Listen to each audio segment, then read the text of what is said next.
Ali Baba and 40 Thieves. The story takes place in Baghdad during the Abbasid era.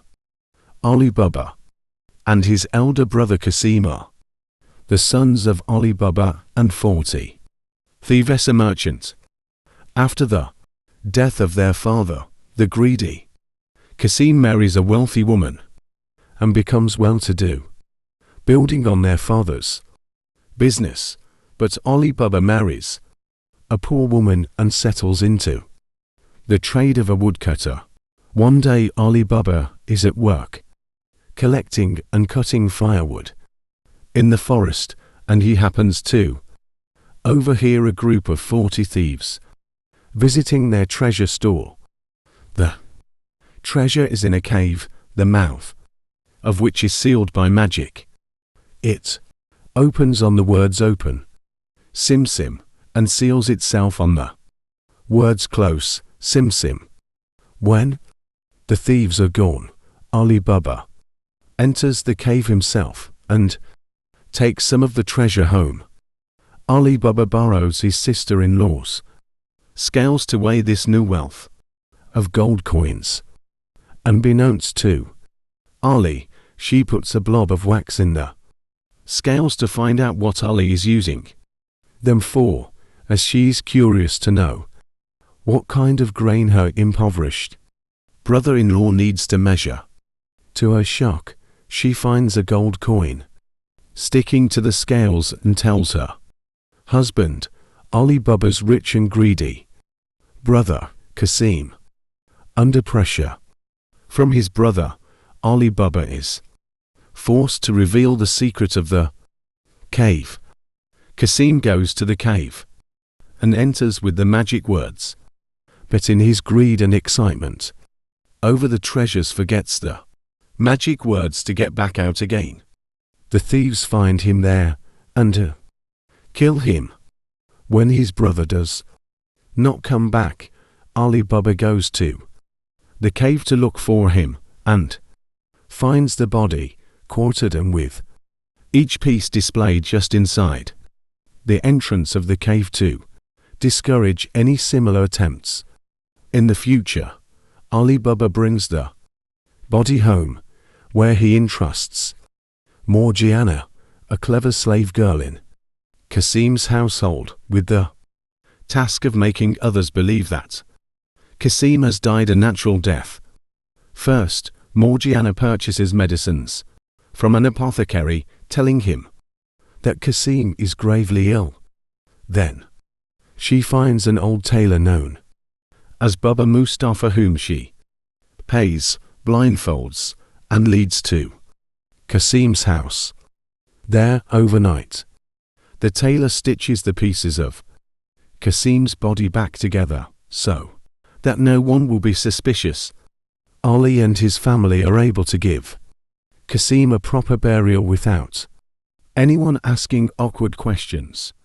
The thieves, finding the body gone, realize that yet another person must know their secret and set out to track him down. One of the thieves goes down to the town and comes across Baba Mustafa, who mentions that he has just sewn a dead man's body back together. Realizing that the dead man must have been the thief's victim, the thief asks Baba Mustafa to lead the way to the house where the deed was performed.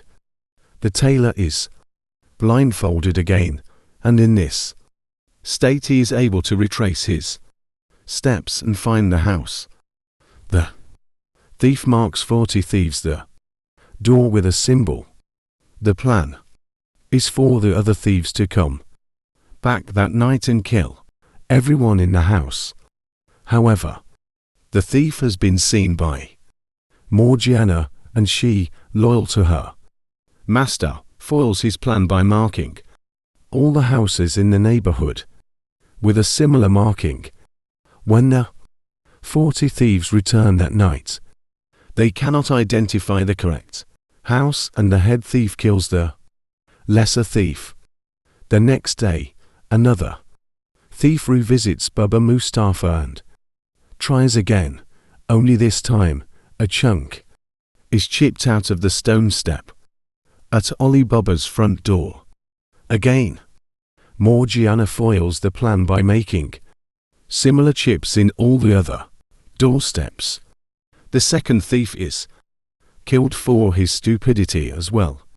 At last, the head thief goes and looks for himself. This time, he memorizes every detail he can of the exterior of Ali Baba's house.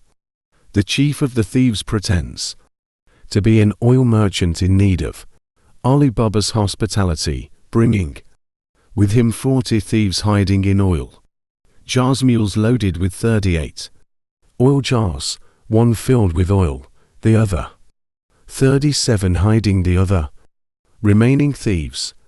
Once Ali Baba is asleep, the thieves plan to kill him. Again, Morgiana discovers and foils the plan, killing the 37 thieves in their oil jars by pouring boiling oil on them. When their leader comes to rouse his men, he discovers that they are dead and escapes to exact revenge.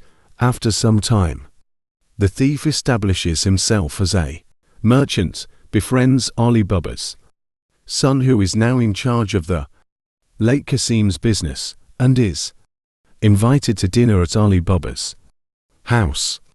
The thief is recognized by Morgiana, who performs a dance with a dagger for the diners and plunges it into the heart of the thief when he is off his guard.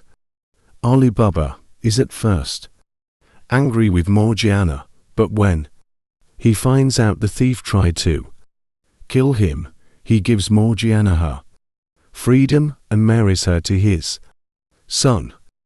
Ali Baba is then left as the only one knowing the secret of the treasure in the cave and how to access it. Thus, the story ends happily for everyone except the 40 thieves and Qasim.